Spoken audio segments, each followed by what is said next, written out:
Assalamualaikum warahmatullahi wabarakatuh. Saya Nia Wafasari, peserta pekerti gelombang 2 Universitas Bengkulu dari Universitas Bengkulu Fakultas Keguruan dan Ilmu Pendidikan Program Studi Pendidikan Nonformal. Kali ini saya akan melakukan tugas video pembelajaran. Berikut sajiannya.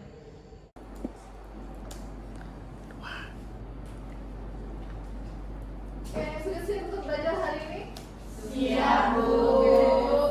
Sebelum kita mulai perkuliahan kita buka kelas kita pada pagi hari ini. Assalamualaikum warahmatullahi wabarakatuh. Waalaikumsalam warahmatullahi wabarakatuh. Gimana kabarnya hari ini? Baik, Bu. Sehat ya? Sehat. Sudah pada sarapan? Belum. Kenapa belum sarapan? Apa yang menyebabkan teman-teman belum sarapan? Tidak sempat, buru-buru di jam pagi ya? Ya, Bu. Hari ini kita bertemu kembali di mata kuliah perencanaan program pendidikan non-formal di pertemuan ke-6 yang mana membahas teknik-teknik dalam menyusun perencanaan program pendidikan non-formal. Tapi sebelum itu, Ibu sambil mau mengabsen teman-teman, boleh keluarkan handphonenya, bawa handphone? Pasti bawa. Mahasiswa yang jangan boleh ketinggalan tuh handphone. Kalau buku ketinggalan, nggak apa-apa. Tapi kalau handphone, kalau bisa balik lagi walaupun sudah sampai di dalam. Oke, boleh dibantu keluarkan handphonenya. Ada kuota? Kalau nggak ada kuota, kita menggunakan fasilitas kampus, yaitu wifi kampus. Boleh dibantu untuk scan barcode yang ada di layar di depan. Kalau yang tidak bisa bergabung menggunakan scan, boleh teman-teman untuk mengklik di Google atau Safari-nya dengan joinmyquiz.com. Passcode-nya ada 62810778. Ada yang bisa bergabung? Silakan. Kodenya tidak valid. Yang lain? Saya jadi Oke, bentar. Coba Ibu ini dulu ya. Ibu.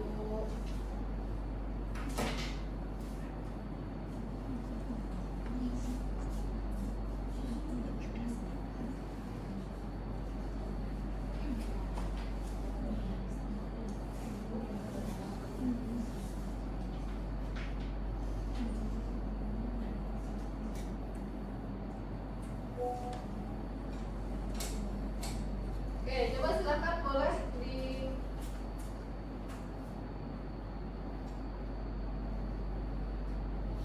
dicoba kembali. Sudah bisa?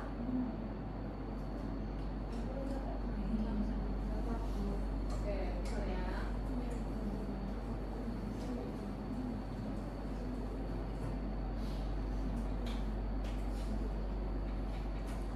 Silakan. Kita tunggu nanti scan barcode-nya. Buat nama aslinya, jangan nama panggilan ya. Oke, belum masih loading.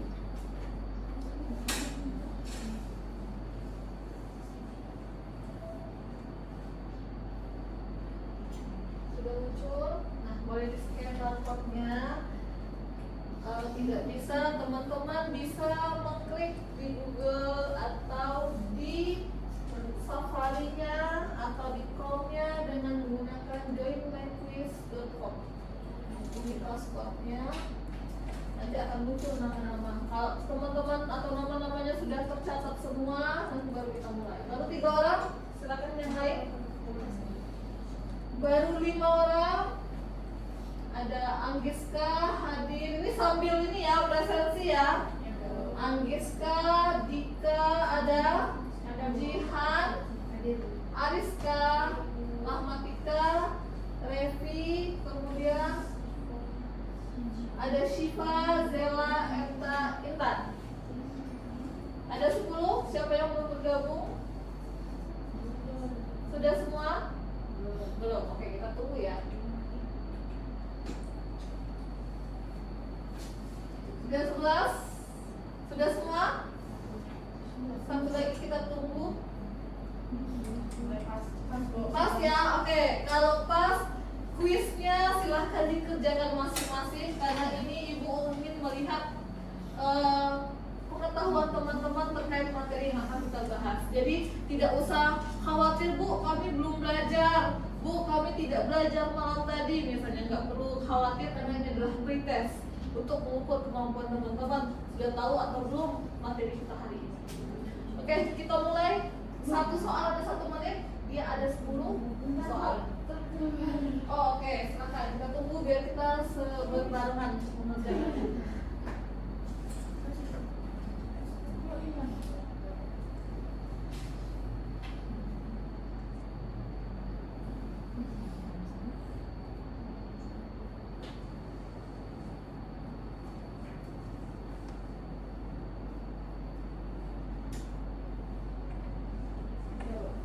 Sudah? Oke, ayo.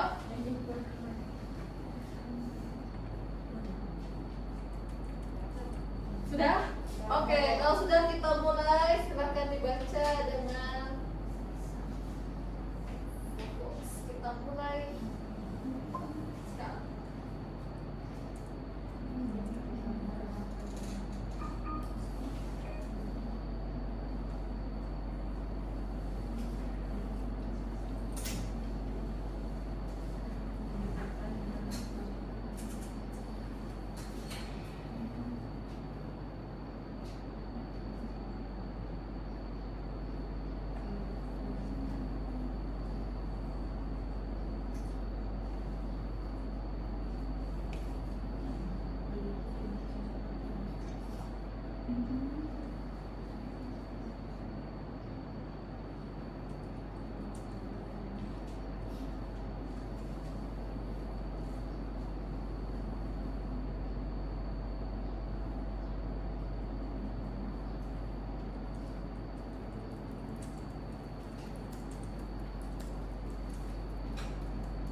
sekarang.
4 orang.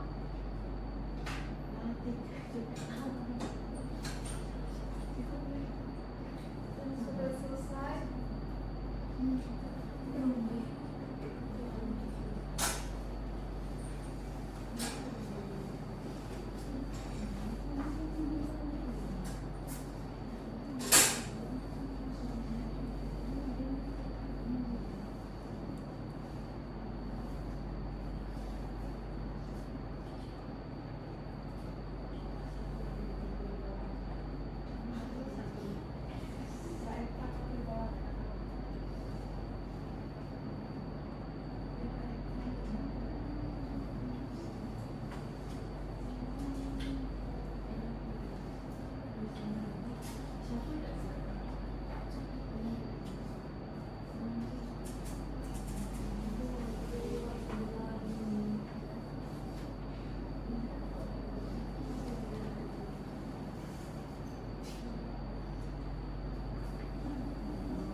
Oke, 4 orang lagi.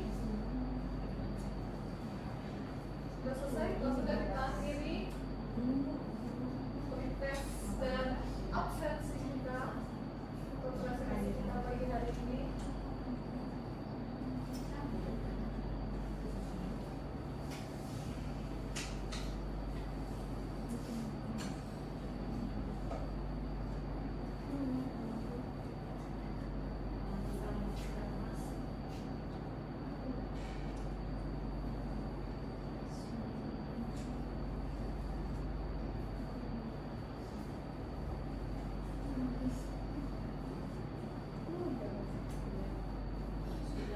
Sudah ya? Sudah semua?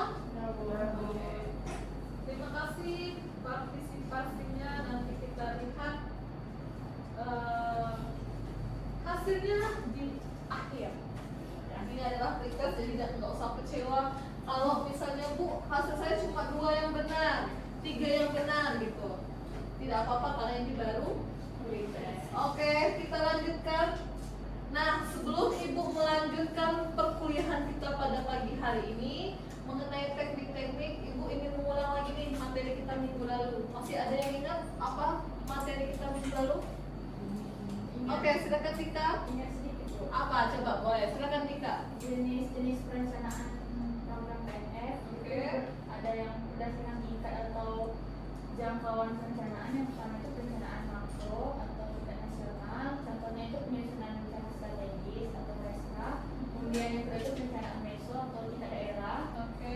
Itu perencanaan dilakukan oleh pemerintah daerah. Contohnya itu rencana program pada PPBN atau kemudian penyusunan program kursus oleh LHP. Kemudian yang ketiga itu perencanaan mikro operasional atau program perencanaan detail untuk pelaksanaan sebuah program atau kegiatan tertentu. Contohnya itu penyusunan rencana pelaksanaan pembelajaran atau RPP. Oke, jadi menurut Tika jenis perencanaan program yaitu berdasarkan tingkatan ada 3 ya? Ya. Ada makro, meso, dan mikro. Kalau makro itu cakupannya luas seperti yang Ibu sampaikan minggu lalu. Kalau meso itu tengah, sedangkan mikro itu lebih kecil. Jadi kalau misalnya kita contohkan di sebuah lembaga, mikro itu ada di lembaganya, proses di dalam lembaga, sedangkan meso itu di daerah lembaga itu berdiri, sedangkan makro itu nasional. Seperti itu ya. Oke, ada lagi yang masih ingat? Itu berdasarkan tingkatan. Yang berdasarkan pendekatan. Ada yang mau mencoba? Terima kasih Dika atas jawabannya. Silakan yang berdasarkan pendekatan.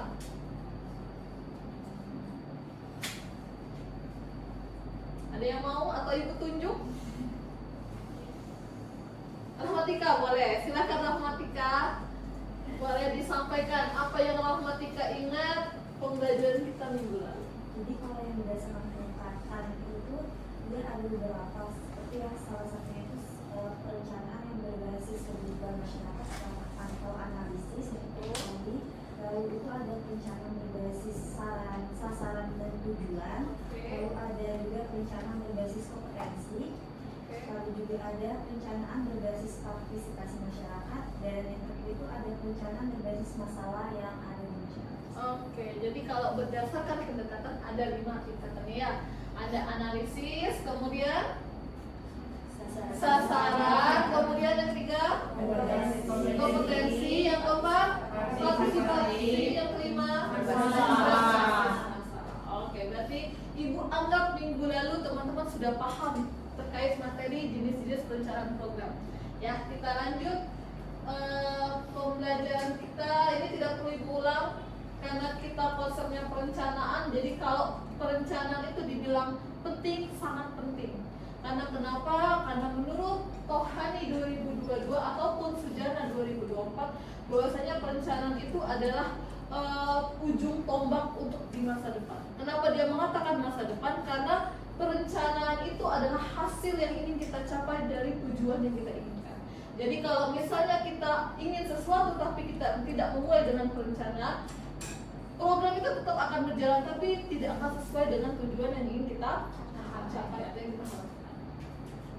Nah, di sini ada sebuah artikel, dan artikel ini sudah Ibu kirimkan ke grup. Silahkan siapa yang ingin mencoba menyampaikan apa sih isi dari artikel ini, yang mana artikel ini berkaitan dengan materi kita pada pagi hari ini. Ayo, silakan Ibu kasih waktu 10 menit untuk teman-teman membaca artikel yang sudah Ibu kirimkan ke dalam grup. Nanti Ibu minta 1-2 orang untuk menyampaikan isi dari artikel tersebut. Bisa ya? Bisa. Silakan untuk membaca artikel.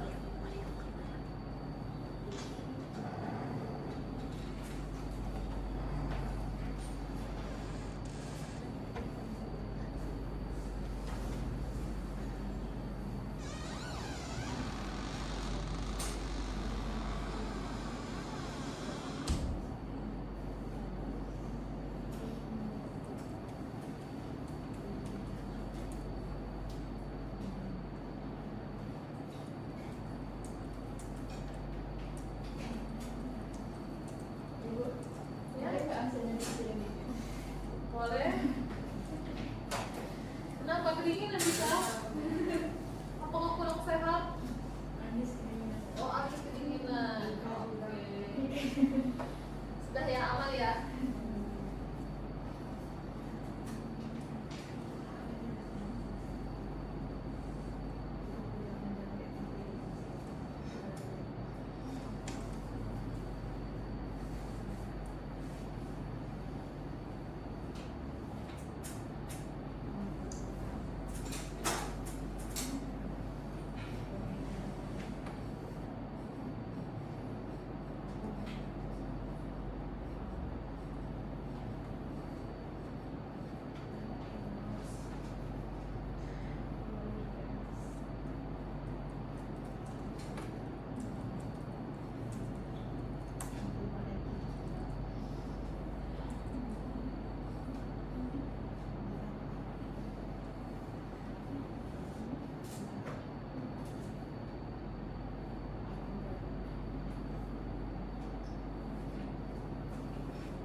sudah kita cukupkan membaca kita.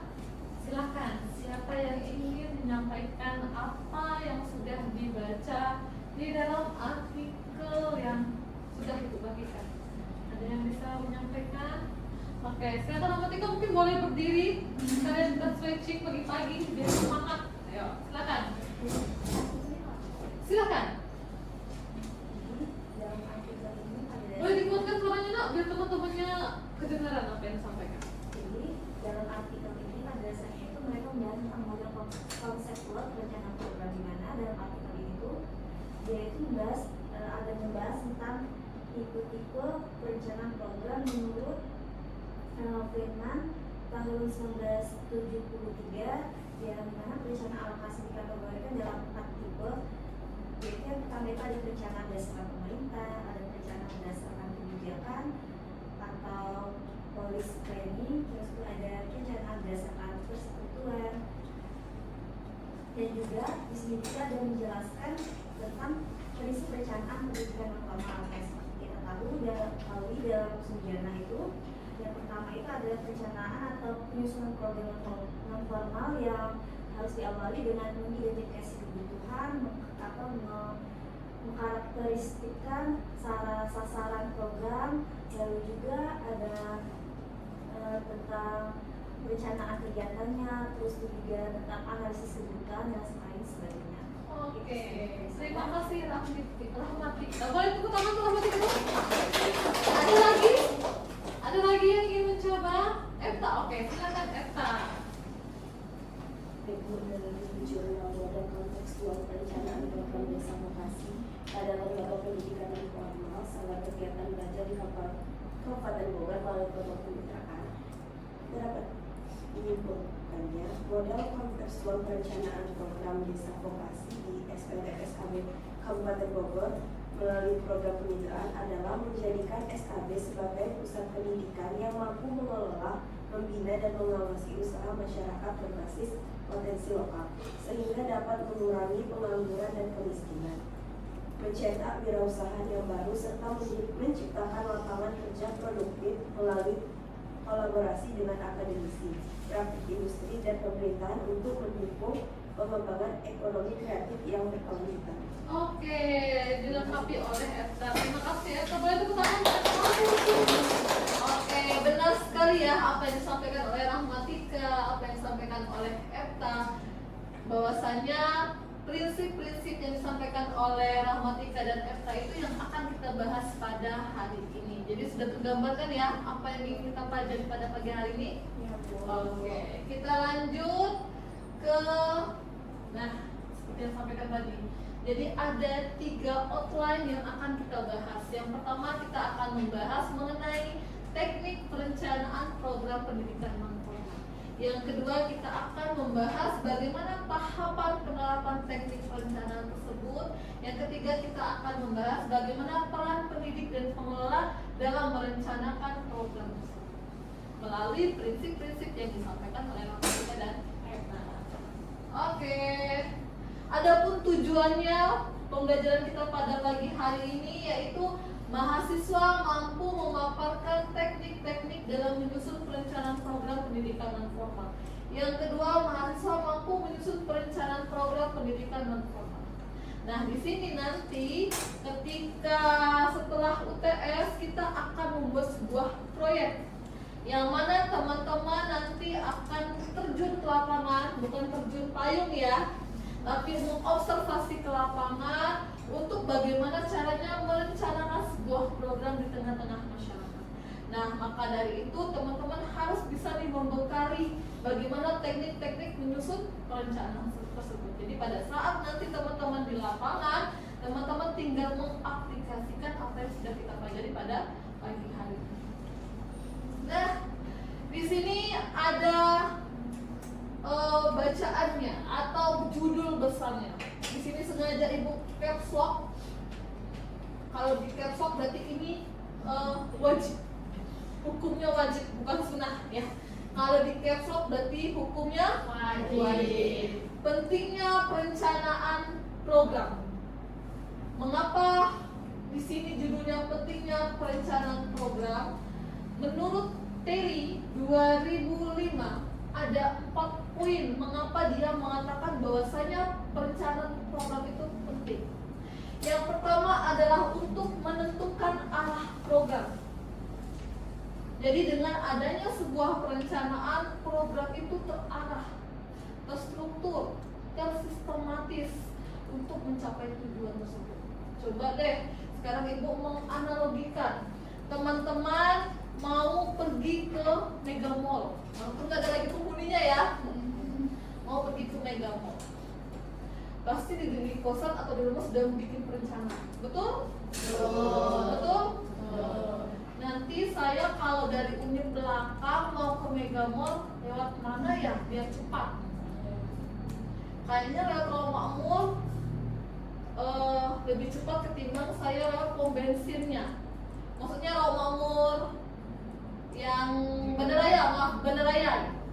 Kayaknya lebih cepat saya lewat sana, betul? Kosan saya dekat ke Bandaraya ketimbang saya mutar lewat pom bensin Rawamakmur. Nah itu adalah sebuah perencanaan walaupun tidak dalam bentuk tertulis. Kecuali kalau teman-teman mau ke BIM tapi nggak tahu arahnya, akhirnya lewat dulu ke Hibrida, lewat dulu ke Lingkar Timur, lewat dulu ke Panorama, kemudian nyusul Lingkar Barat, akhirnya sampai di BIM jam 10 dan BIM sudah tutup. Nah itulah yang dinamakan perencanaan sangat penting karena dia dapat menentukan arah. Ya. Yang kedua itu adalah menghemat sumber daya. Mengapa dia dikatakan menghemat sumber daya? Kalau kita sudah memiliki perencanaan atau planning, kita sudah tahu poin-poinnya. Siapa nanti pelaku yang ada di dalam program tersebut. Maksudnya pelaku ini adalah misalnya sebetulnya siapa, panitia yang dibutuhkan berapa, siapa sasarannya, sudah jelas. Maka itu dia dikatakan bisa menghemat sumber daya. Kemudian yang ketiga, meningkatkan efektivitas. Kalau kita sudah punya perencanaan, kita sudah tergambarkan apa yang ingin kita lakukan, sehingga dari segi waktu, dari segi tempat, dari segi masyarakatnya itu efektif kita untuk melakukan. Sudah tahu nih, oh kita mau melakukan ini, tidak mengulur-ulur waktu. Teman-teman ke lapangan misalnya bingung, ibu ini kita ngumpul, tapi nggak tahu apa yang mau dikumpulkan, nggak tahu apa yang mau dilakukan. Besok datang lagi, ngumpul lagi, sehingga tidak ada ketepatan waktu yang efektif. Akhirnya ketiga kali kalian datang, walaupun itu sudah ada tergambarkan program yang kalian buat, mereka nggak akan datang. Ngabisin waktu sama adik-adik itu kan, betul? Betul. Iya. Kemudian yang ketiga adalah menjamin keberlanjutan. Nah, dengan adanya sebuah perencanaan itu mendukung keberlangsungan program. Karena kita sudah tahu nih arah program yang ingin kita buat, sehingga dengan sudah terarahnya program yang kita buat dan nanti didukung oleh evaluasi sebuah program itu, kita bisa menentukan keberlanjutan sebuah program tersebut. Oh, kayaknya ini bisa dilanjutkan program. Oh, kayaknya ini tidak bisa dilanjutkan. Jadi kita sudah bisa memiliki gambaran di dalam perencanaan tersebut. Sehingga ada outline-nya nih, bahwasanya rencanakan dengan baik, laksanakan dengan tepat, capai masa depan yang hebat. Nah, itu yang dikatakan. Jadi kalau kita punya perencanaan, mau bagaimanapun bentuknya, insya Allah 80% tujuan yang ingin kita capai itu tercapai. Kenapa ibu bilang insya Allah bu? Kenapa ibu bilang 80%? Karena nanti 20%-nya pada saat pelaksanaan. Kita tidak bisa mengkondisikan. Contoh misalnya kita bikin outdoor, tiba-tiba hujan. Emang ada yang tahu kita bisa prediksi kata Tuhan? Jika besok hujan, jadi kita bisa antisipasi ya. Tapi kalau tiba-tiba itu misalnya kondisi alam, kita tidak bisa contoh kita sudah fix nih sama warga, kita besok ya nak, kalau misalnya warganya di hari Sabtu di Balai Desa, ternyata mohon maaf misalnya ada hal yang tidak diinginkan dari pihak kepala desa kah, atau yang memang membuat buat masyarakat tidak jadi kumpul, misal kabar duka misalnya ya. Kira-kira bisa nggak terlaksana kegiatannya? Tidak. Itu di luar prediksi, karena kita tidak tahu hal seperti itu. Oke, lanjut. Nah, di sini ada 6 contoh program yang ada di banyak tempat. Siapa yang bisa menjelaskan satu persatu gambar ini? Ini ngapain? Ini ngapain? Ini ngapain? Ini ngapain? Ayo, silahkan. Siapa yang bisa menggambarkan contoh program yang ada di layar? Dan di mana tempatnya ya? Ayo, silakan. Bu boleh ke 6-6-nya boleh. Bu boleh salah satu boleh. Silakan.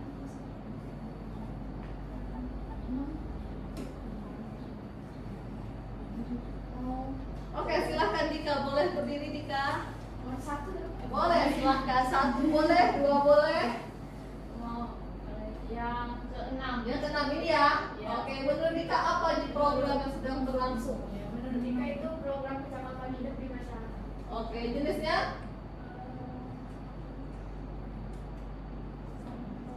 Kajian. Latihan berarti ya? Ya, pelatihan. Oke, pelatihan yang ada di tengah masyarakat untuk meningkatkan kecakapan hidup. Oke, terima kasih Dika.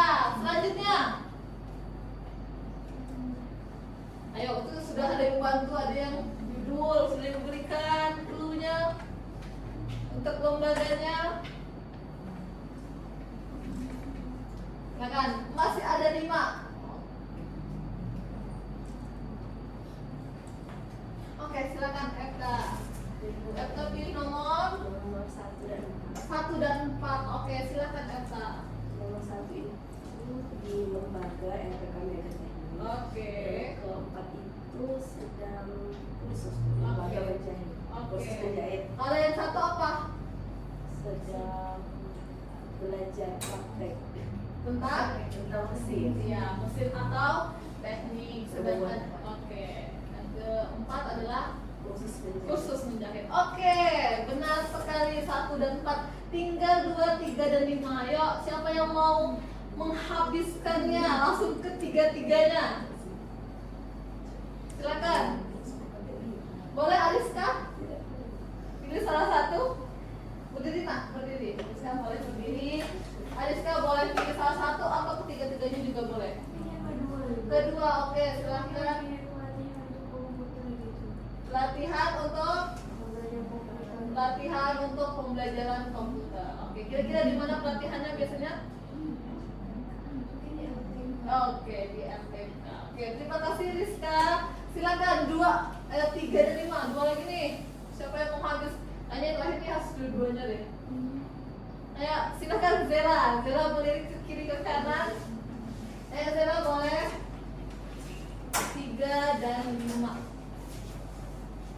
Intinya di PKBM hewan itu tentang lagi belajar dan pakai C atau pakai B atau pakai A. Oke, berarti pendidikan kesetaraan berarti ya. Oke, sedangkan nomor 5. Itu sedang sosialisasi ini kepada ibu-ibu.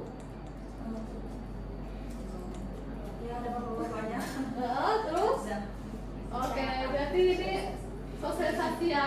Oke, terima kasih Zela. Oke, terima kasih pertama untuk Dika, Zela, Eva, Rizka. Oke, terima kasih teman-teman. Bahwasanya yang disampaikan teman-teman tadi ke-6 program itu benar. Bahwasanya 1 dan 4 ini di LPK. Yang mana 1 ini adalah program keterampilan teknik. Ya, pelatihan atau praktik di LPK Mega Teknik. Yang kedua adalah menjahit, kursus menjahit. Yang ketiga, yang kedua ini adalah pelatihan komputer, bukan pelatihan, kursus komputer. Yang ini karena di PKBM pendidikan kesetaraan. Ini boleh teman-teman nebaknya paket A bu, benar. Paket B bu, benar. Paket C bu, benar. Kalau selagi masih pendidikan kesetaraan, benar. Dan kalau ini anak TK bu, salah ya. Kemudian yang kelima ini benar, sosialisasi kepada bapak ibu yang di diberikan materi oleh yang profesional. Yang keenam adalah program pendidikan cakapan hidup dalam bentuk pelatihan. Oke, ada yang ingin tanyakan kira-kira untuk gambar ini terkait materi kita? Belum ya? Kita next. Oke. Nah, di sini ada 5 poin yang akan kita bahas pada pagi hari ini terkait teknik-teknik bagaimana menyusun konsep perencanaan program pendidikan non-formal. Yang pertama adalah kita akan membahas mengenai analisis kebutuhan, kemudian kita akan membahas mengenai penentuan tujuan, kemudian yang ketiga akan membahas tentang penyusunan strategi, yang keempat pengelola sumber daya, dan yang terakhir adalah memonitoring dan evaluasi. Analisis kebutuhan belajar. Siapa yang tahu? Apa sih analisis kebutuhan belajar itu?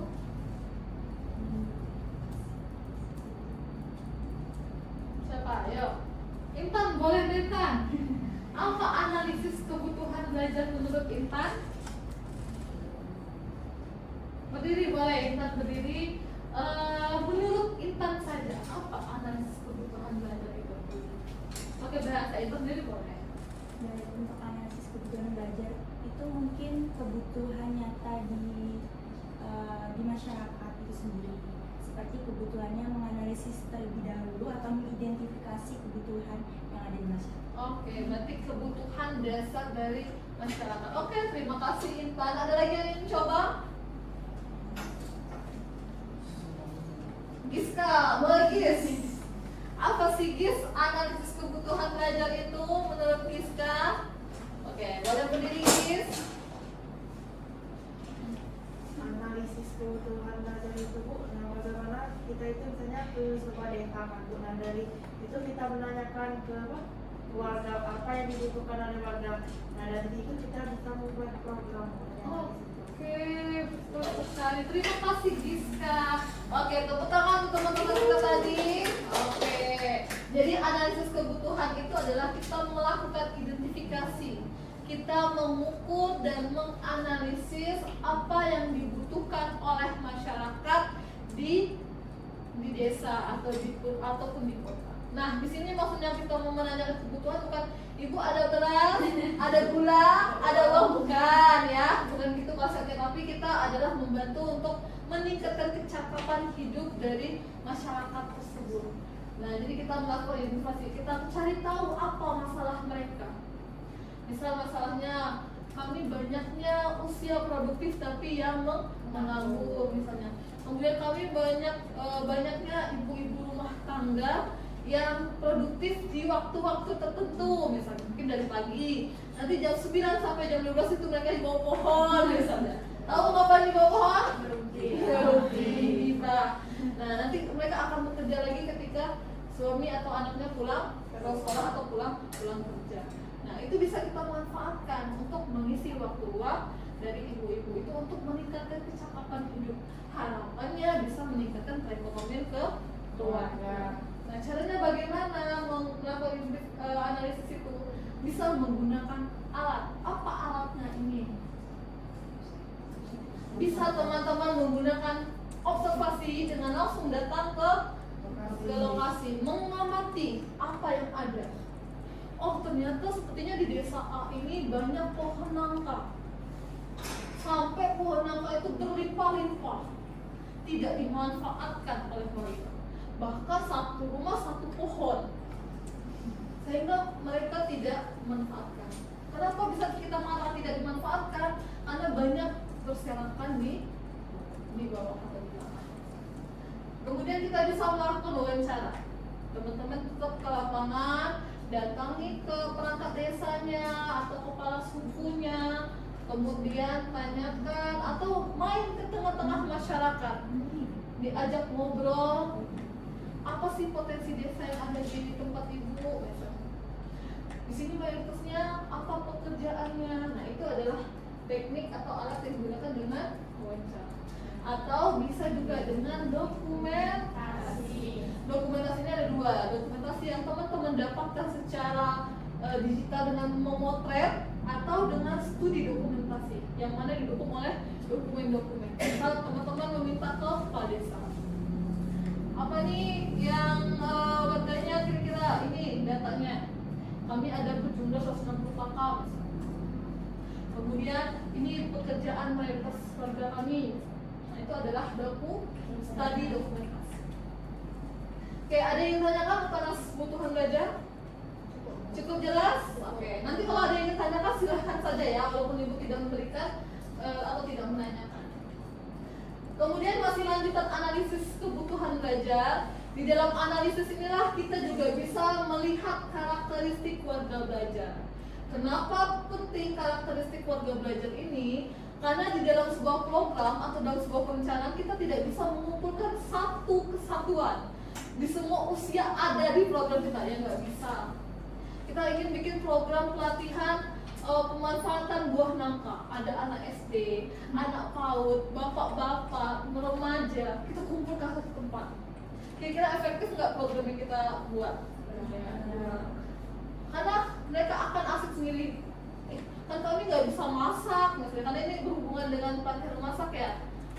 Ini biasanya pekerjaan ibu-ibu, kami diundang, terus anak-anak kami belum pernah megang wajan, misalnya, atau menghidupkan kompor atau dan sebagainya. Sehingga kita butuh untuk mengklasifikasikan karakter.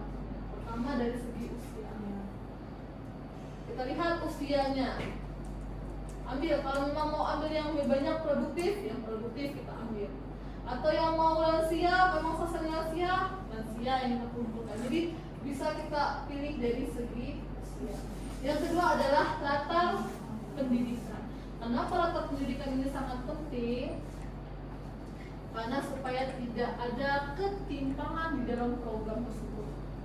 Contoh, kalian mengumpulkan satu warga yang mana ada di sana misalnya warga yang bersekolah semua atau berpendidikan semua, ada ya, dua tidak, sedangkan kalian materinya tentang digital. Mereka akan bingung.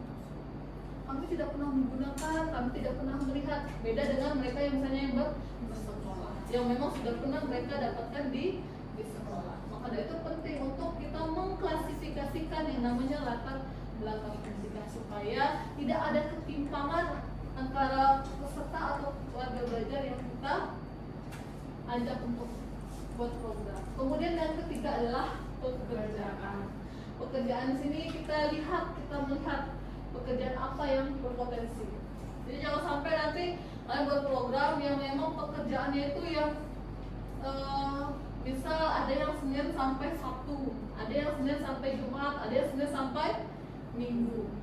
Nah kalau bisa paling banyak yang mana nih kira-kira? Karena sesuai dengan sasaran kalian.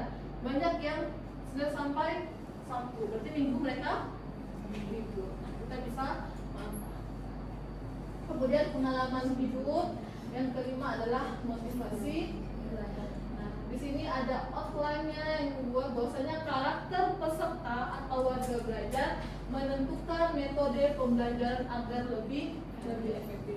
Jadi kelima poin ini adalah untuk menuntut kita metode apa yang ingin kita gunakan. Ya, kalau misalnya kita ngambil usia SD, kita gunakan ceramah. Ditinggal kalian di ruangan. Kalian asik umur full ceramah A, B, C, D gitu. Mereka sudah hilang karena mereka bosan. Beda cerita kalau misalnya anak TK atau anak SD, sasaran kalian menggunakan metode bercerita, dongeng, dan ada aplikatifnya. Mereka lebih antusias. Mereka akan apa itu dipegang sama mbak-mbaknya misalnya. Kayaknya itu boneka tangan deh, oh kayaknya itu mainan baru deh. Mereka akan lebih tertarik. Ada yang ingin tanyakan kira-kira untuk karakteristik dari analisis kebutuhan belajar? Cukup jelas? Oke, kita lanjut ya. Yang ketiga masih berkaitan dengan analisis kebutuhan adalah teknik perencanaan program. Nah, tadi di sini kita sudah menjelaskan bahwasanya analisis kebutuhan belajar itu kita membutuhkan yang namanya pendekatan partisipatif. Ingat ya teman-teman ya, sebuah perencanaan yang baik itu adalah kita melibatkan warga warga belajar. Jadi jangan sampai warga belajar itu dilibatkan ketika pelaksanaan saja, tapi libatkanlah mereka di awal perencanaan. Maksudnya gimana ya? Salah satunya dengan menganalisis kebutuhan. Kita mendatangi mereka, wawancarai mereka, itu adalah salah satu poin kita melibatkan masyarakat ke dalam perencanaan program yang ingin kita selenggarakan. Yang ketiga adalah pemetaan potensi lengkap. Nah, kalau kita sudah melakukan analisis kebutuhan dengan menggunakan alat-alat tadi, ada observasi, wawancara, dan dokumentasi, nah kita bisa mengetahui, kita bisa memetakan apa sih potensi lokal yang ada di desa tersebut, di tempat tersebut, di kota tersebut. Kemudian yang keempat adalah kurikulum fleksibel. Masih ingat nggak fleksibel ini adalah ciri-ciri dari apa? Betul sekali. Salah satu ciri-ciri dari pendidikan non formal itu fleksibel. Jadi kurikulum tetap acuannya dari kementerian, tapi ketika dia di lembaga atau di pengelola, dia akan berubah menjadi fleksibel atau dimodifikasi menjadi fleksibel. Karena kenapa? Karena harus sesuai dengan kebutuhan masyarakat. Karena pemerintah atau kementerian tidak mengetahui bagaimana kebutuhan di setiap daerah. Maka dari itu kurikulum utama tetap harus dari kementerian, tetapi nanti mengelola kembali yang memang disesuaikan oleh kebutuhan masyarakat. Yang terakhir adalah kemitraan. Apa sih kemitraan ini? Apa? Kerjasama. Nah, di sini penting untuk mensupport program yang ingin kita selenggarakan. Jadi bukan hanya sekedar mereka memberikan dalam bentuk uang, gitu ya biasanya ya. Tidak. Biasanya kemitraan ini banyak dalam bentuk misalnya support dalam segi fasilitas, kemudian support dalam segi digitalnya, misalnya. Jadi banyak dalam konteks. Jadi tidak selalu dalam bentuk anggaran atau uang. Lanjut. Nah, yang kedua dari teknik menyusun perencanaan program adalah merumuskan tujuan dan strategi. Kalau kita sudah menganalisis, kita sudah tahu nih apa program yang ingin kita buat, barulah kita merumuskan tujuan. Oh, ternyata programnya ini tujuannya, ya. Kemudian tujuan program harus jelas. Tadi kita melihat, ternyata di daerah A banyak pohon nangka. Tujuan saya adalah ingin membuat peningkatan kecakapan hidup untuk warga memanfaatkan buah nangka. Itu jelas. Ternyata yang ingin kita buat adalah memberi kecakapan hidup kepada warga atau masyarakat. Kemudian setelah kita merumuskan tujuan, baru kita menentukan strategi pembelajaran. Kalau pelatihan, dan itu pelatihan buah nangka, kita harus kira-kira apa? Full diskusi kah? Tidak. Full ceramah kah? Tidak. Apa kira-kira? Praktik langsung. Jadi kalau kita sudah tahu analisisnya, sudah tahu tujuan yang ingin kita buat, baru kita bisa menyusun strategi pembelajaran. Pelatihan cakapan hidup membuat selain nangka, berarti harus ada praktik langsung.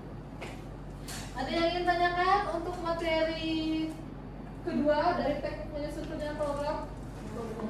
Cukup jelas ya?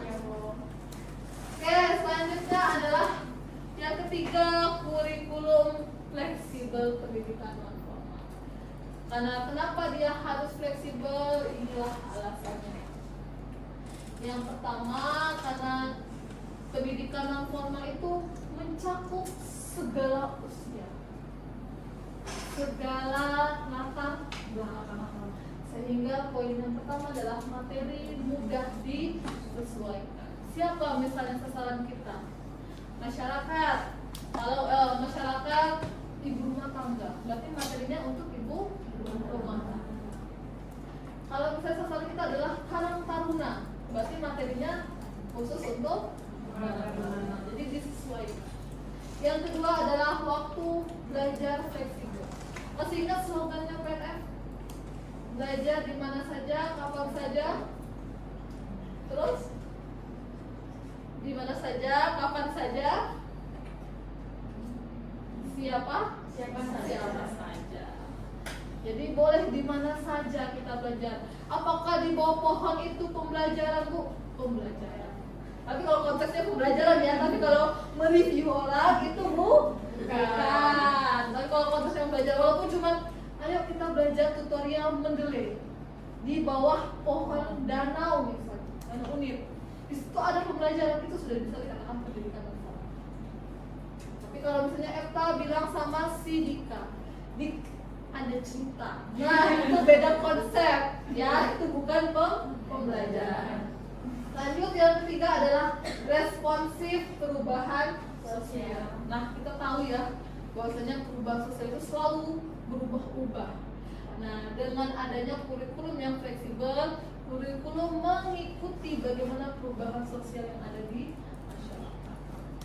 Yang keempat adalah fokus pemecahan masalah. Jadi dengan adanya kurikulum fleksibel itu langsung menjawab apa sih masalah yang ingin diselesaikan. Ini jawabannya.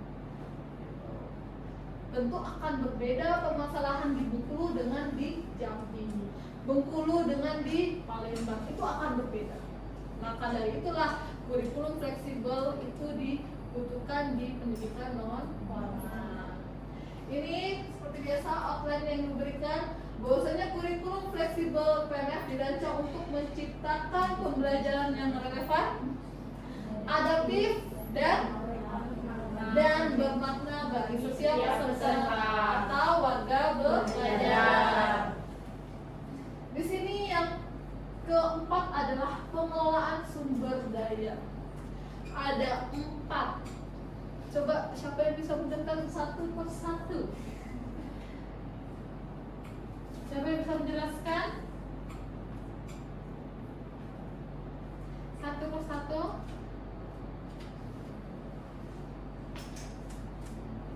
Ada? Ada yang bisa menjelaskan tidak satu persatu dari pengelolaan sumber daya?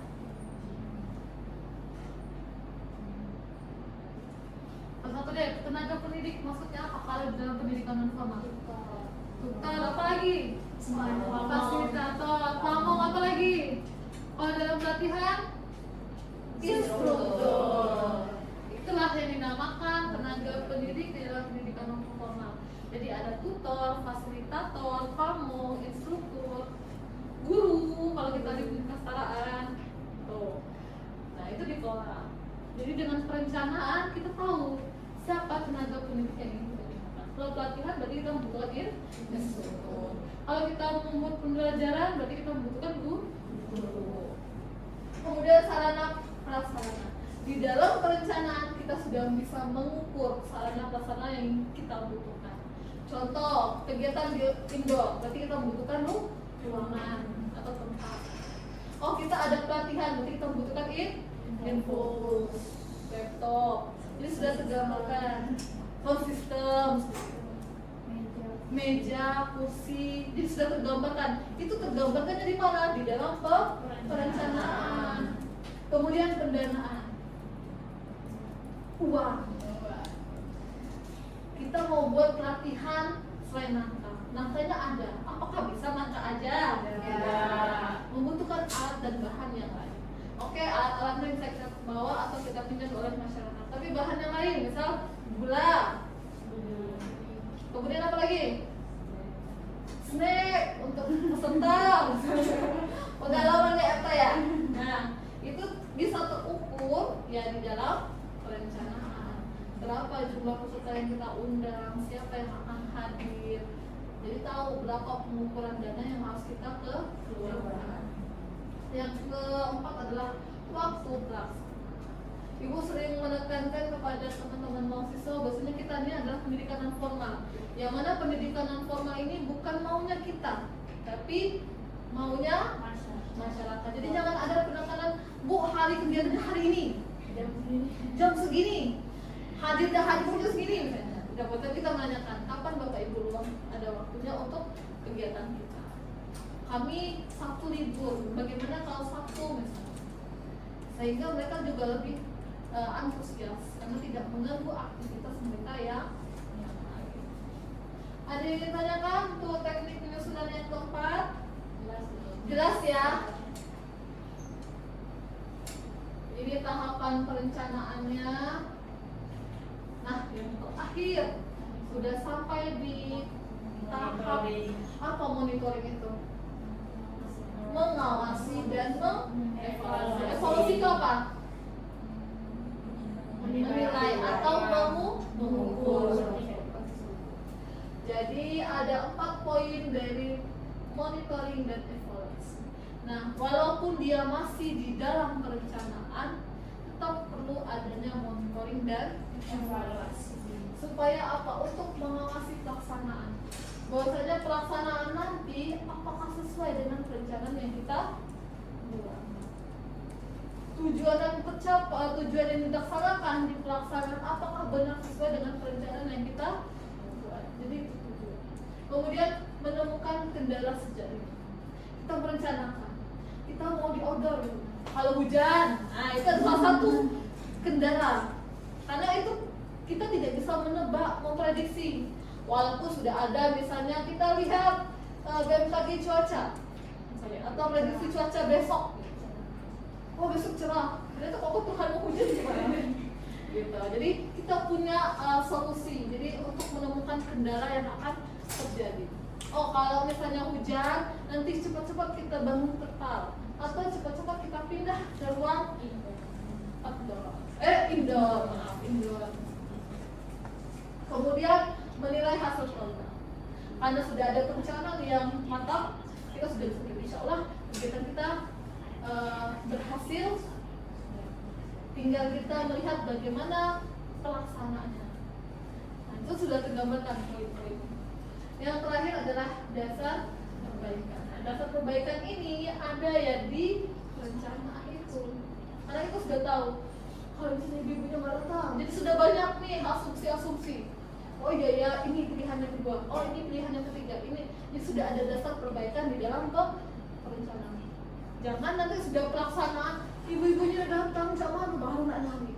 Nah itu yang membuat kendala-kendala yang tidak bisa kita lakukan. Kalau sudah pelaksanaan, mundur waktunya, ibu-ibu yang lain pulang. Akhirnya programnya tidak berjalan. Tapi kalau di dalam perencanaan kita sudah bisa mengukur bagaimana baiknya dari masalah yang kita hadapi. Seperti itu.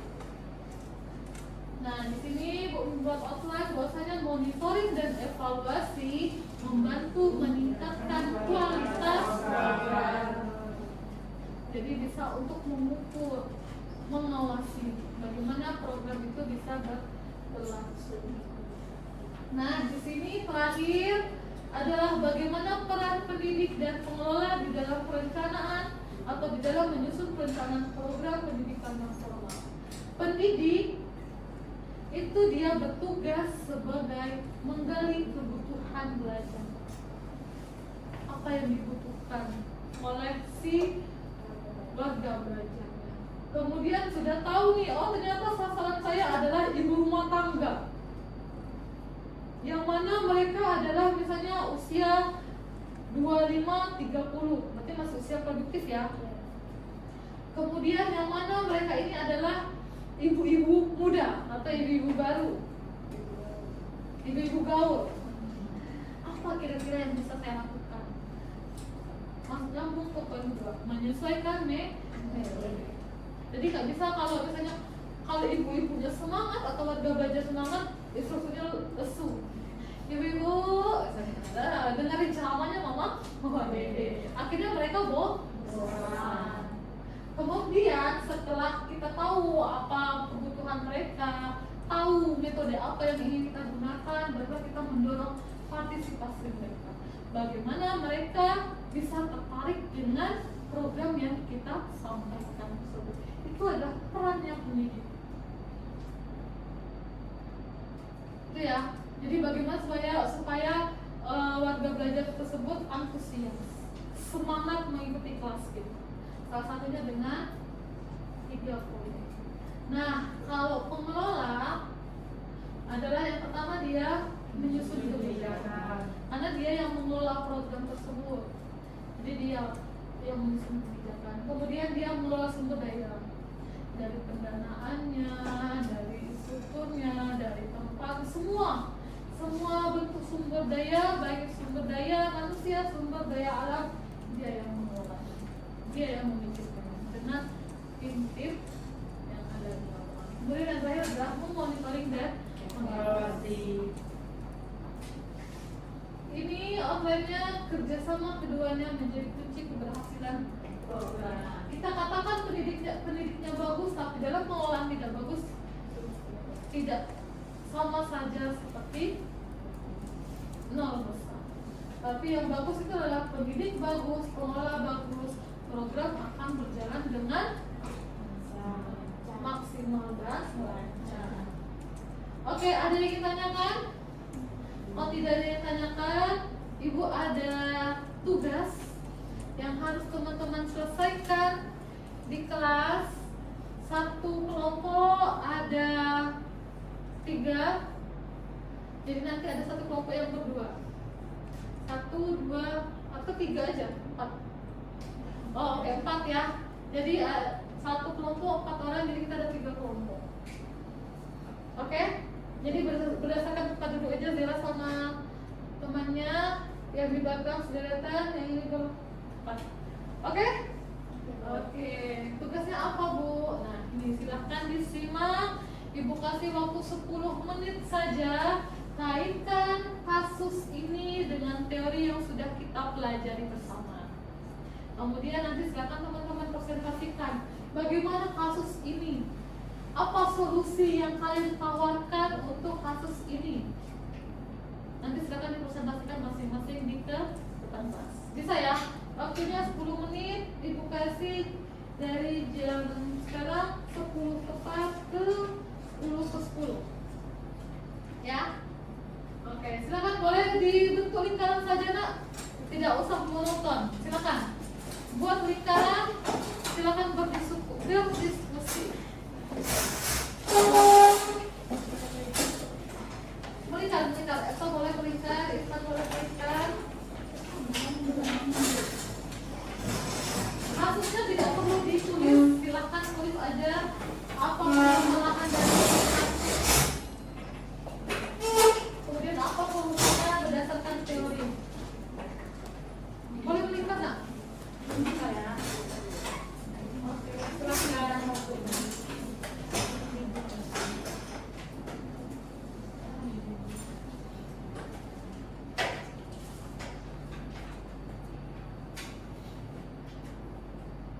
Nanti dibuat nama kelompoknya, kelompok 1, kelompok 2, kelompok 3.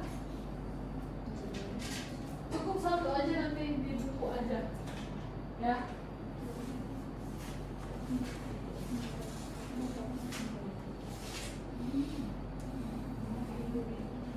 Ada yang ditanyakan untuk tugasnya? Masih bingung? Cukup jelas? Jelas ya. Ini kasusnya akan dipecahkan bersama.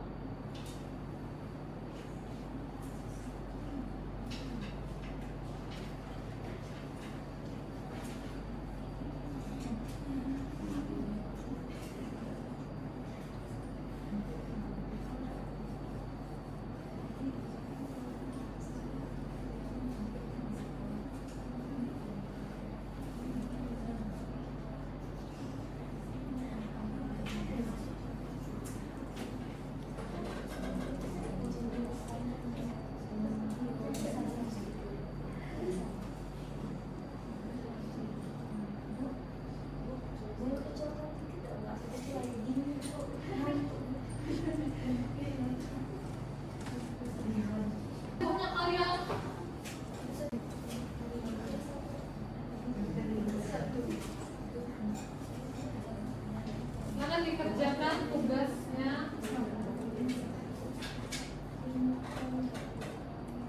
Kita buku aja, nggak usah dirobek.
kalian berikan. Iya gitu ambil.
Oke, waktu sudah habis ya. Oke, silahkan. Ada yang mau menawarkan diri, yang maju duluan? Oke, silakan kelompok 3. Silakan. Dibuka dulu ya. Iya, di depan silakan. Silakan maju ke depan, sampaikan hasil diskusinya.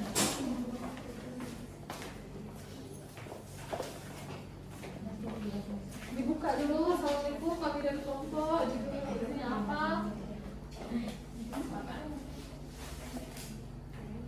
Baik. Assalamualaikum warahmatullahi wabarakatuh. Waalaikumsalam warahmatullahi wabarakatuh. Sebelumnya perkenalkan kami dari kelompok 3 dengan saya Dika Satrilia dan di sebelah kiri saya. Perkenalkan nama saya Jihan Kemala. Di sebelah kanan saya. Perkenalkan nama saya Anfiska Albania. Perkenalkan nama saya Rahmatika Malli. Nah, jadi sekarang kami akan menyampaikan hasil dari analisis kasus yang di sana. Oke, yang pertama akan disampaikan oleh saya sendiri. Jadi permasalahan pelatihan menjahit PKK Desa Sukamakmur itu terjadi karena programnya tidak direncanakan dengan baik. Jadi Ibu Siti itu sebagai ketua PKK hanya mengumumkan pelatihan tanpa survei dulu ke ibu-ibu, sehingga pesertanya sedikit dan berkurang terus. Dari 30 yang ditargetkan, hari pertama hanya 5 ibu yang datang, lalu 3 orang. Salah satu peserta yaitu Ibu Dewi yang berumur 34 tahun mengaku kecewa karena ia hanya melihat instruktur menjahit, hampir tidak pernah praktik sendiri karena mesin jahit hanya 2 buah untuk 5 peserta dan kain serta benang yang tidak disediakan. Kemudian tujuan pelatihan itu tidak jelas, tidak ada tes awal atau tes akhir, dan tidak ada penilaian hasil karya, sehingga bendahara PKK mencatat kerugian anggaran sekitar 22,5 juta tanpa dampak nyata pada keterampilan warga. Untuk tindak lanjutnya akan dijelaskan oleh Jihan, Jihan, silakan. Kemudian ada tindak lanjutnya, itu Ibu Siti dan Ibu PKK perlu melakukan survei kebutuhan kepada ibu-ibu sebelum menyusun program baru. Terus menentukan tujuan yang jelas, misalnya seperti peserta mampu menjahit celana atau piyama sederhana, lalu menyiapkan mesin jahit dan bahan yang memadai, serta memilih atau melatih instruktur yang bisa mengajar dengan metode praktik terbimbing. Kemudian pelatihan selanjutnya harus dilengkapi dengan tes awal, terus penilaian produk jahitan dan umpan balik dari peserta. Jika hasilnya baik, Ibu PKK dapat mengembangkan program lanjutan seperti kelompok usaha menjahit atau kerjasama dengan UMKM agar pelatihan benar-benar bermanfaat bagi ibu-ibu rumah tangga desa Sukmakmur. Oke. Baik, sekian penyampaian dari kami. Siapa yang jawab? Udah ya. Kami akhiri. Wassalamualaikum warahmatullahi wabarakatuh. Waalaikumsalam warahmatullahi wabarakatuh. Oke, kita langsung ke kelompok 3. Oke, terima kasih kelompok 3. Sangat baik sekali hasil diskusinya. Selanjutnya ada yang mau menamakan diri atau mau ditunjuk? Oke, silakan kelompok 2 untuk mempresentasikan hasil diskusinya.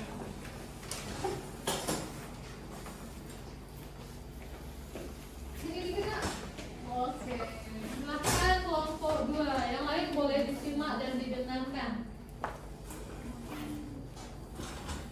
Baik, Assalamualaikum warahmatullahi wabarakatuh. Waalaikumsalam warahmatullahi wabarakatuh. Perkenalkan, kami dari kelompok 2 dengan saya sendiri Rizka Wadari dan rekan saya Zul Adilia.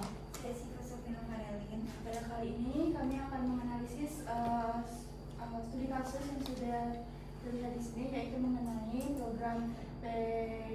program yang dilaksanakan di Desa Sukmakmur yang tidak berjalan dengan efektif. Baiklah, di sini ada beberapa masalah yang terdapat pada kegiatan pelatihan tersebut. Yang pertama itu tidak ada perencanaan yang matang pada program yang dilaksanakan oleh PKK Desa Sukmakmur, sehingga program mengalami kegagalan dan mengalami kerugian. Selanjutnya juga tidak ada survei kebutuhan atau analisis. Selanjutnya juga ada tujuannya itu tidak jelas dan tidak adanya persiapan fasilitas yang baik. Selanjutnya juga instruktur tidak memiliki kemampuan yang baik dalam pengawasan pembelajaran dan metode pembelajaran yang kurang efektif, minat masyarakat yang kurang, tidak adanya evaluasi. Selanjutnya akan dijelaskan oleh Siva. Ya, jadi solusi yang bisa dilakukan yaitu karena ini mengenai materi teknik perencanaan program, maka sudah seharusnya kita menerapkan apa saja langkah-langkah atau tahapan dari teknik perencanaan program tersebut. Yang pertama, pastinya melakukan analisis kebutuhan belajar masyarakat terlebih dahulu sebelum menyusun program pelatihan. Nah, dengan kita menganalisis kebutuhan belajar seperti pada Desa Sukmakmur, maka kita dapat mencari tahu apa sih kebutuhan yang dibutuhkan oleh masyarakat di Desa Sukmakmur, terus bagaimana metodenya dan siapa saja, dan banyaknya apakah usia produktif atau tidak produktif.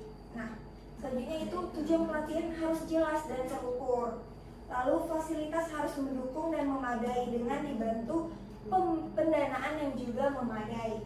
Terus ada pemilihan instruktur yang jelas dan memiliki kemampuan atau keahlian sesuai bidangnya. Karena di sini juga ada seperti instruktur tanpa metode mengajar. Nah, harusnya instruktur yang dipilih itu harus mengerti soal menjahit, mulai dari dasar hingga yang benar-benar bisa. Terus juga ada ajakan dari pembuat program maupun pendidik dan sosialisasi. Pada studi kasus tersebut ada Ibu Siti yang saya kira cukup diumumkan saja dan masyarakat akan berbondong-bondong datang. Nah, itu kan hanya seperti tidak adanya perencanaan, tidak adanya sosialisasi, sehingga sehingga yang terjadi adalah tidak mencapai target dalam program tersebut. Lalu harus adanya dari masalah yang terjadi itu harus adanya evaluasi pada awal, lalu pada proses, dan juga pada akhir program untuk mengetahui apakah program sudah berjalan dengan lancar dan apakah benar-benar sesuai dengan kebutuhan peserta didik. Peserta didik. Mungkin itu saja dari kelompok 1. Terima kasih.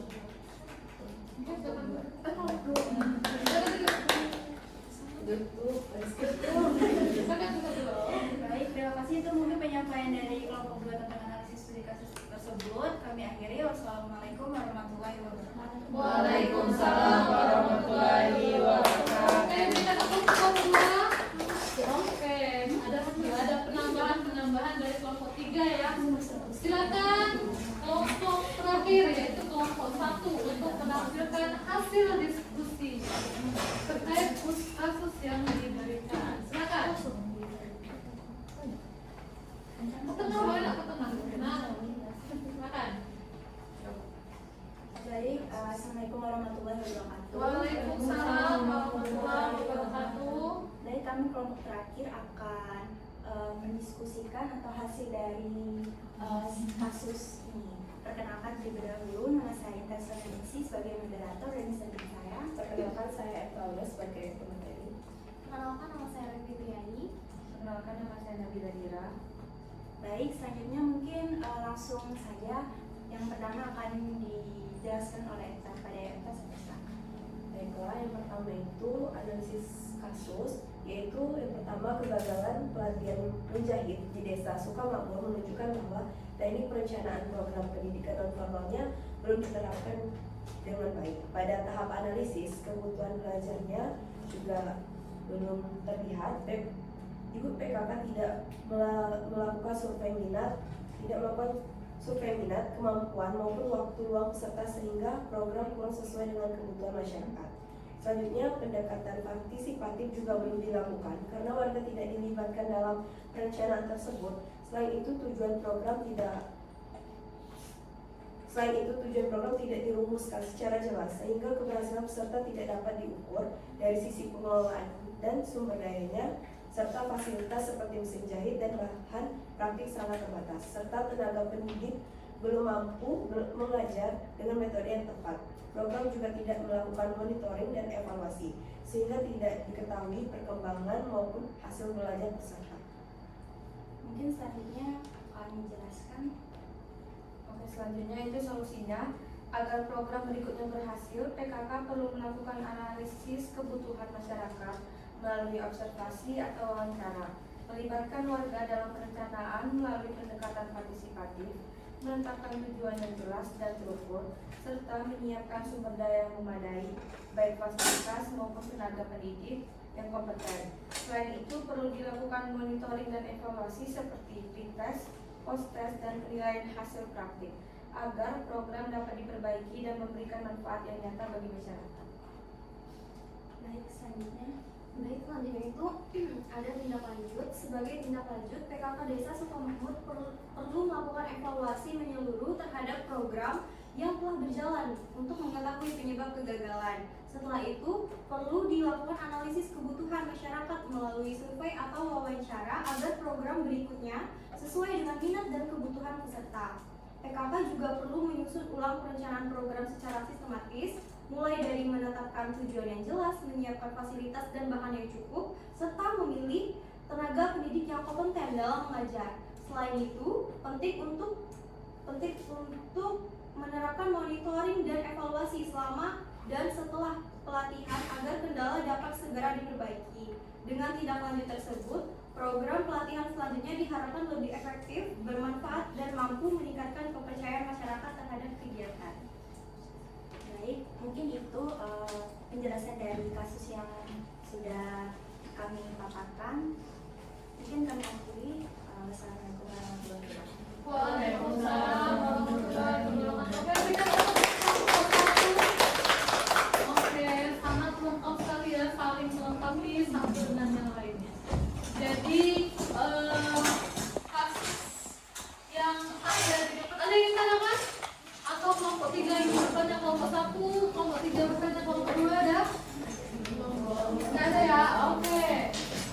Dari kasus yang ada, kita bisa menyimpulkan apa kira-kira hasil dari Oke, silakan kembali ke tempat terlebih dahulu. Bisa semua kembali kursinya senyamannya. Oke. Nah, dari kasus yang sudah kita bahas, coba silakan satu orang boleh untuk bertanya terlebih dahulu yang berkaitan dengan teori kita. Silakan. Sebelum kita merangkum, apa sih kasus ini? Apa sih penyebab utamanya? Silakan satu orang boleh, atau 2 orang, 3 orang yang ingin bertanya silakan. Baik materi kita tadi ataupun kaitannya dengan kasus yang sudah teman-teman bedah bersama. silakan.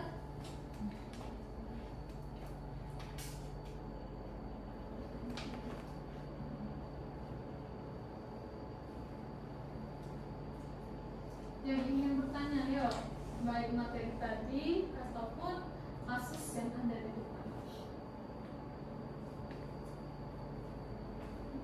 Ayo, ada yang ingin melakukan diri atau perlu ibu-ibu?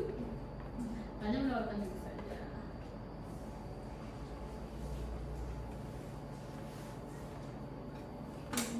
Oke, silakan Dika, boleh berdiri Dika. Oke, apa yang ingin Dika tanyakan? Baik Bu, izin bertanya, dari kasus ini kan sudah dikatakan gagal ya Bu, sudah tidak ada survei, tidak ada ujian tugas, persiapan, isu tahapan metode pengajaran dan tidak ada evaluasi. Tadi kan dari kami yang kami hasilkan diskusikan ada usulan tindak lanjutnya Bu. Tapi kalau untuk di lapangan Bu, kalau sudah kacau seperti ini apakah masih bisa dilanjutkan atau tidak? Oke, pertanyaan sangat bagus sekali Bu. Kalau sudah program sudah kacau, apakah masih bisa kita lanjutkan Bu untuk mengukur tindak lanjutnya? Ada yang bisa menjawab? Bisa atau tidaknya dulu? Bisa atau tidak? Ada yang bisa menjawab? Bisa? Oh tidak, antara Matika tidak. Ada yang menjawab bisa? Epta bisa? Epta bisa menurut Epta? Bisa tapi ibunya tuh sendiri bukan Bisa, oke, bisa tapi ibu-ibunya otodidak karena semua sendiri. Oke, Ibu menjawab pertanyaan dari Dika tadi. Bu, bagaimana kalau kasusnya seperti yang ada ditampilkan tadi, ibarat kata sudah kacau ya, sudah banyak kerugian dari secara moral ataupun material, ada uang yang rugi, ada waktu yang terbuang, gitu kan, dan hasil atau dampaknya pun tidak terlihat. Apakah masih butuh yang namanya tindak lanjut, gitu ya? Untuk sebuah program itu berhasil tidak berhasilnya, kita tetap harus melakukan yang namanya evaluasi. Setelah kita mengukur evaluasi, baru kita bisa mengukur tindak lanjut. Tindak lanjut itu adalah untuk menentukan dilanjutkan atau tidaknya program tersebut. Ya, jadi kalau misalnya Dika bertanya apakah masih bisa ditindaklanjuti, Bu? Kalau masih bisa, bisa. Ya, karena kita mengukur dari hasil evaluasi. Cuma pertanyaannya adalah, kalau bentuknya seperti ini, kalau menurut teman-teman, apakah ada perencanaan di dalamnya? Dan juga tidak ada evaluasinya. Iya, betul. Di sini di kunci awal yang sudah pernah Ibu bahas adalah mereka tidak adanya perencanaan di dalamnya. Nah, kalau tidak ada perencanaan, ya berarti mereka tidak punya tujuan, ya kan? Tidak punya tujuan. Yang penting berlangsung. Itu mungkin slogannya mereka. Karena kalau mereka membuat perencanaan, mereka sudah mengukur evaluasi, pada saat teknis atau pelaksanaan misalnya kacau, mereka akan memiliki tindak lanjut.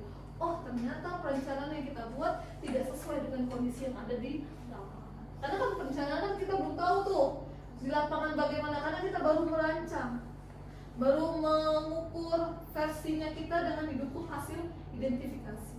Tapi pada saat di teknis, ketemu sama peserta yang memang betul-betul peserta tersebut, kondisi tersebut, hari itu misalnya, kita tidak bisa untuk merencanakan. Jadi kalau misalnya dia ada perencanaan yang baik, masih mereka ada bentuk evaluasinya. Dari bentuk evaluasi itu nanti ada tindak lanjut dari evaluasi tersebut. Kita lanjutkan atau tidak. Kenapa bisa dilanjutkan? Kayaknya ini program bagus untuk dilanjutkan, tapi kayaknya kita ubah sasaran. Jadi ada poin-poin yang kita ubah. Kalau kemarin kita merencanakan sasarannya adalah ibu-ibu usia 25 sampai 30. Ternyata itu tuh ibu-ibu baru yang punya bayi, misalnya waktunya tidak bisa full untuk ikut pelatihan karena anaknya menangis lah, menyusui lah, misalnya seperti itu. Gitu ya. Nah, jadi kita lihat di mana permasalahannya. Kalau itu ada perencanaan, tapi kalau tidak ada perencanaannya, kita tidak tahu nih gimana kebutuhannya. jangan-jangan di sini sudah banyak penjahit di desa ini, sudah 5 kan 10 misalnya. Iya kan? Gitu. Kemudian fasilitas, peserta yang diundang 20, mesin jahitnya 2. Oke, kalau misalnya matematika enak, kalau belajar matematika 5 ditambah 2 misalnya. 5 tambah 2, bisa pakai tangan, 5 tambah 2, 4. Kalau mesin jahit, masukkan jarum ke benang, kan ada ini alatnya, gimana caranya? Kalau tidak, kita praktekkan menggunakan alatnya. Nah, dari segi 1 poin aja itu sudah kita bayangkan bahwasanya kegiatannya tidak akan bisa efektif. Mungkin bisa efektif diangkatnya nih, misalnya mesin jahit ibu-ibu lihat, tapi akan membutuhkan power yang cukup besar, ya kan? Coba dulu ulang lagi Bu, atau ambil 1, maju, masukkan benang. Akhirnya biasanya di pelatihan 2 jam jadi 10 jam. Anda pesertanya 2, satu-satu nyoba. Beda cerita kalau mereka semuanya punya fasilitas mesin jahit. Kita tunjukkan, kemudian kita tinggal pilih. Oh benar ini Bu, ini benar. Misalnya kita tidak mampu, ini sudah benar. Tolong dicek tangan-tangannya.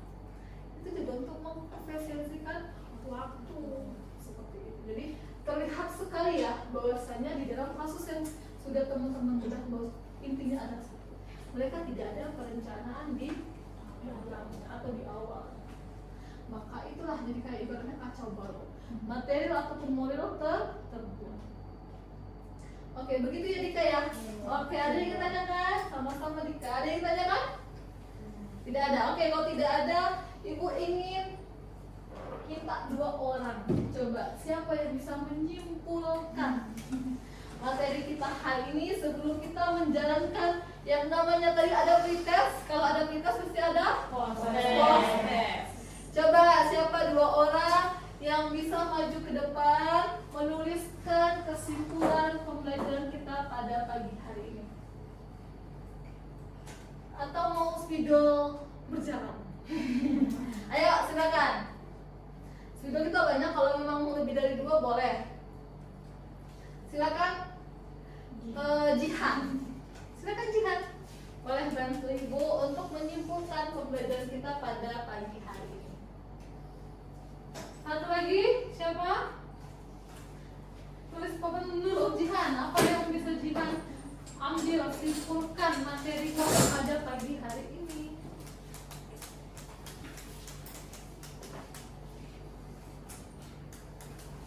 Satu lagi siapa? Revi boleh? 3 orang udah ya, biar band. Orang siapa ya? Ini Revi, ini Jihan, boleh berganti ya. Satu lagi, ada yang mau?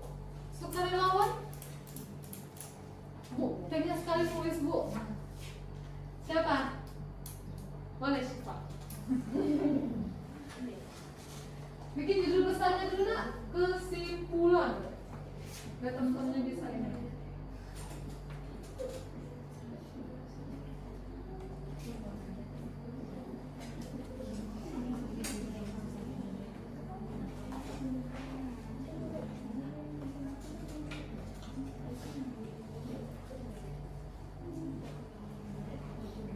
Boleh per poin aja nak. 1, 2, dia mau bikin sampai berapa?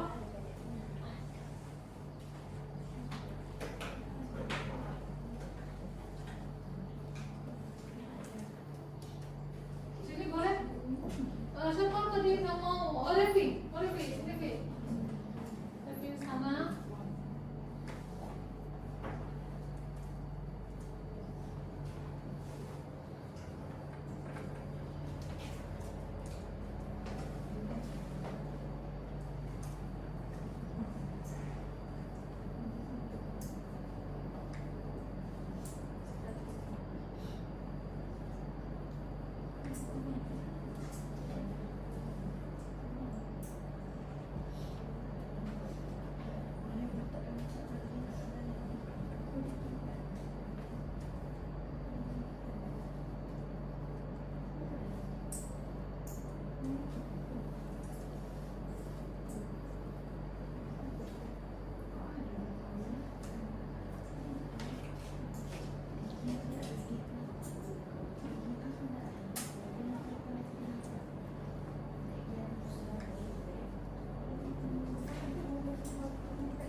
Oke, Siva, silakan Siva untuk menyimpulkan apa yang sudah kita pelajari di pagi hari ini.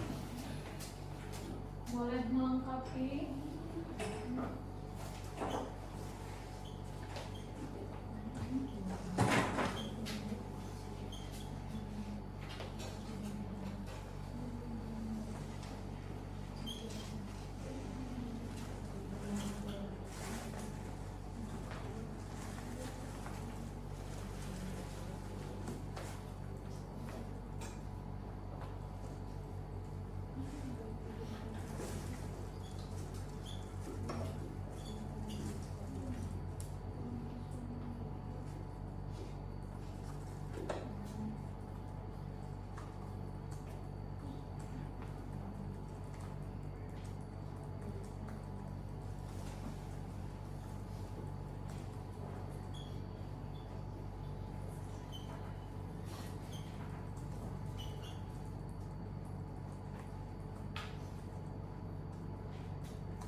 Terima kasih Siva.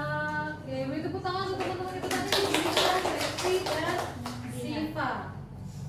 Jihan, benar ya? Oke, kita baca sama-sama kesimpulan yang kita bisa ambil di pagi hari ini, yaitu adalah bahwasanya perencanaan program dalam pendidikan non formal itu sangat penting untuk menentukan keberhasilan program jika disusun secara sistematis dan berencana. Adapun tingkatan perencanaan ada makro, miso, dan mikro. Oke. Kemudian perencanaan harus disusun secara sistematis dan sesuai kebutuhan masyarakat. Sumber daya harus dikelola dengan baik agar program berjalan dengan lancar. Betul. Teknik perencanaan yaitu ada 4. Yang pertama adalah kita menganalisis kebutuhan belajar, menentukan ketujuan penyusunan strategis, pengelolaan sumber daya, monitoring dan evaluasi. Pentingnya penerapan tahapan teknik perencanaan untuk keberhasilan program. Oke, berarti Ibu anggap teman-teman sudah paham untuk materi kita pada pagi hari ini. Bahwasanya teknik penyusunan perencanaan program itu yang pertama adalah perencanaan berbasis kebutuhan masyarakat, kemudian tahapan saling berkaitan satu dengan yang lainnya, kemudian harus adanya sinergi antara pendidik dan pengelola, kemudian ini intinya libatkan masyarakat sejak awal. Itu adalah poin di dalam perencanaan. Kemudian Ibu membuat outline, perencanaan yang sistematis dan partisipatif menghasilkan program yang efektif. Oke, ada yang ditanyakan? Cukup jelas? Cukup. Kalau cukup, oke, Ibu ada atau post test. Maaf, ada post test, typo ya, tes. Ada post test. Boleh dibantu di barcode? Tahan dulu, oke? Oke, tunggu, tahan dulu. Tulis namanya. Harapannya kalau tadi pretestnya ada yang dapat 2, 3. Kalau sudah kita berikan kesimpulan, harapannya semuanya benar. Ada yang terkendala masuk? Oke, sudah ada yang masuk nih. Ariska, Anggiska, Nabila, Jihan, Zela, Rahmatika, Dika, Etta, Revi, Siva. Ayo, yang belum masuk silakan masuk dulu. Oke, sudah kita mulai ya. Kita mulai kuisnya, silakan dikerjakan masing-masing. 3, 2, 1. Mulai.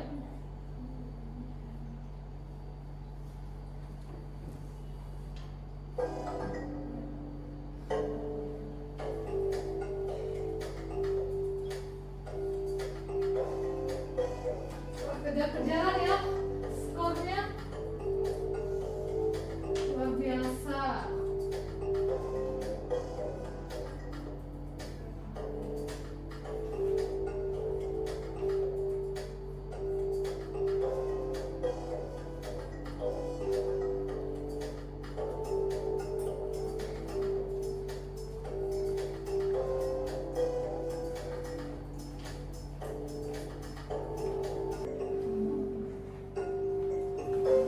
Wah, kejar-kejaran hampir sempurna nilainya ya.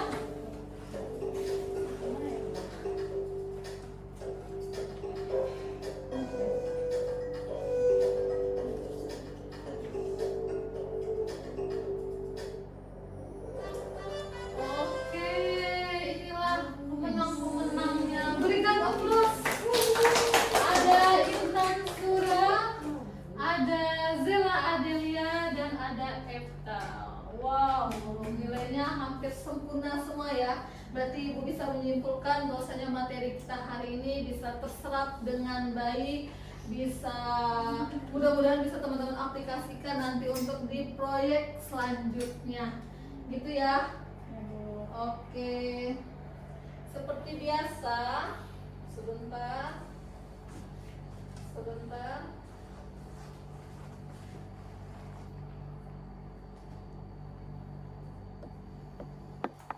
Seperti biasa, nggak afdol kalau Ibu. Seperti biasa, nggak afdol kalau Ibu tidak memberikan oleh-oleh kepada mahasiswa. Betul? Betul.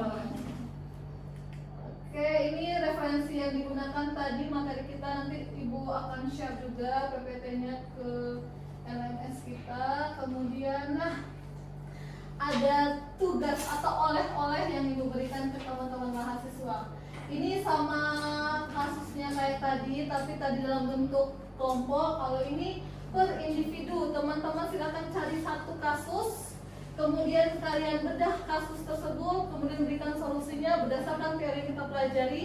Kemudian teman-teman kirimkan ke LMS kita.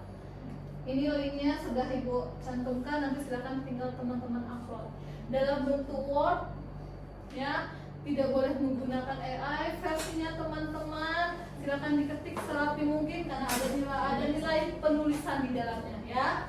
Waktunya tidak lama-lama, yang berikan hanya 2 hari. Dari hari ini silahkan dikerjakan semaksimal mungkin. Nanti ketika waktunya sudah ditutup, tidak lagi bisa teman-teman untuk mengupload tugasnya. Ada yang ditanyakan ke tugasnya? Cukup jelas? Jelas ya. Kalau cukup jelas, sampailah kita di penghujung perkuliahan kita pada pagi hari ini. Terima kasih partisipasinya teman-teman. Ibu tutup kelas kita pada pagi hari ini. Wabillahi taufiq wal hidayah. Assalamualaikum warahmatullahi wabarakatuh. Waalaikumsalam warahmatullahi